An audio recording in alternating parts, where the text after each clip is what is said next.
content d'être là, les amis. Regarde, je me suis mis au mac, j'ai mis ma petite veste en jambon.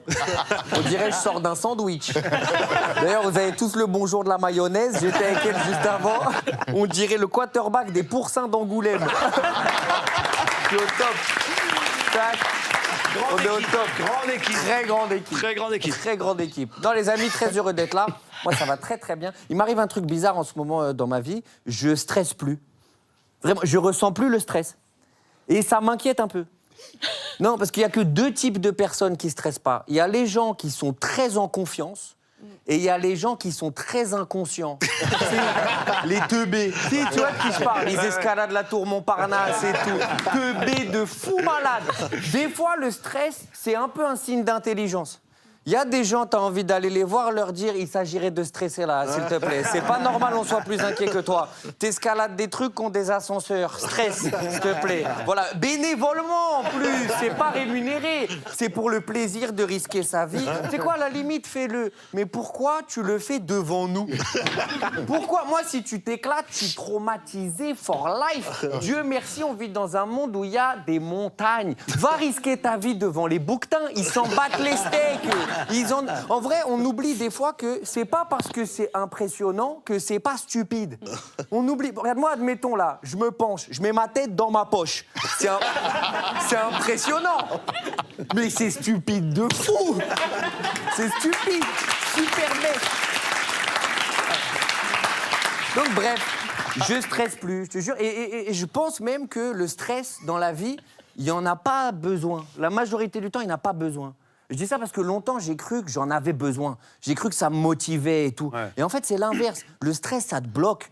Je sais pas si ça vous arrive des fois, t'es tellement stressé, t'arrives même pas à pisser. Ça t'arrive ça? Alors que c'est un mécanisme de base. Hein.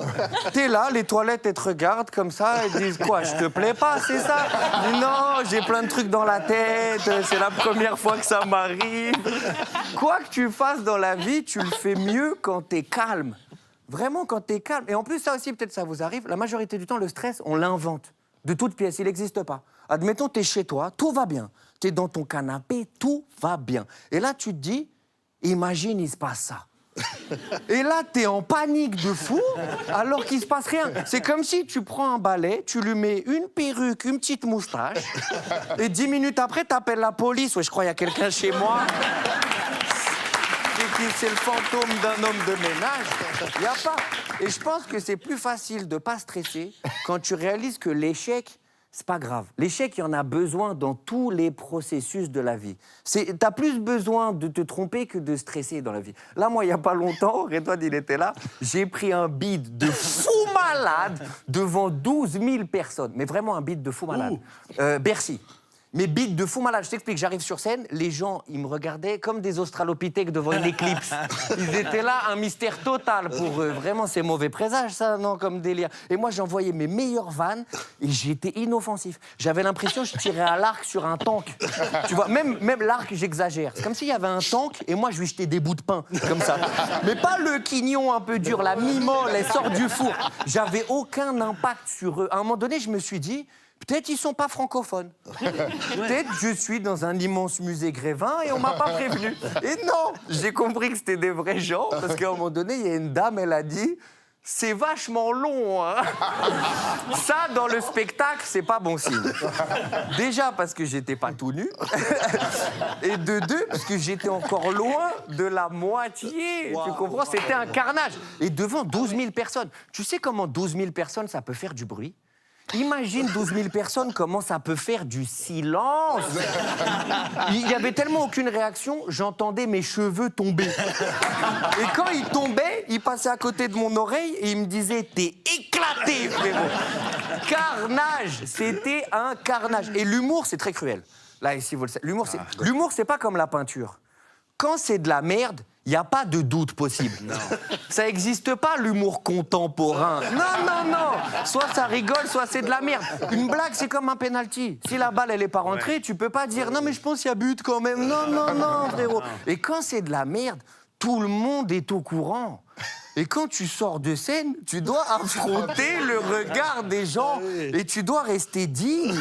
Tu vois, pour faire une image, c'est comme si tu viens de perdre la finale de la Coupe du Monde et là, il y a Macron, il vient de parler. Tu peux pas lui mettre une balayette. Tu peux pas. Tu dois rester digne.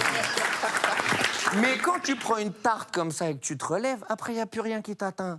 C'est pour toi, tarte t'atteint. Ça, c'est pour toi. Ouais, c'est pour toi. Il adore. Ouais, je sais que t'es friand de ce genre de trucs. C'était vraiment pour toi. Mais vraiment, tu prends ça, après... Moi, aujourd'hui, une meuf, elle me laisse en vue, je dors tranquille. Il y a 12 000 personnes, ils m'ont laissé en vue en live. Aujourd'hui, je suis tranquille. Et puis, en plus, c'est souvent, on a peur de l'échec. On a peur de ce que les gens ils vont penser. Mais quoi que tu fasses, les gens, ils pensent. Dis-toi qu'il y a des gens dans le football, ils trouvent que Zidane, c'est pas une dinguerie. Et toi, tu vas faire l'unanimité, laisse-les penser. C'est pour ça, vraiment, ça me tenait à cœur. En ce début d'année, je voulais souhaiter à tout le monde de prendre des risques. Pas des risques de teubé, genre escalader la tour Montparnasse. Des risques intéressants, tu vois. Sortir de ta zone de confort, aller explorer les limites. Et surtout, pas avoir peur de l'échec. Parce que l'échec, c'est le meilleur professeur. Merci, les amis. À bientôt, les boss.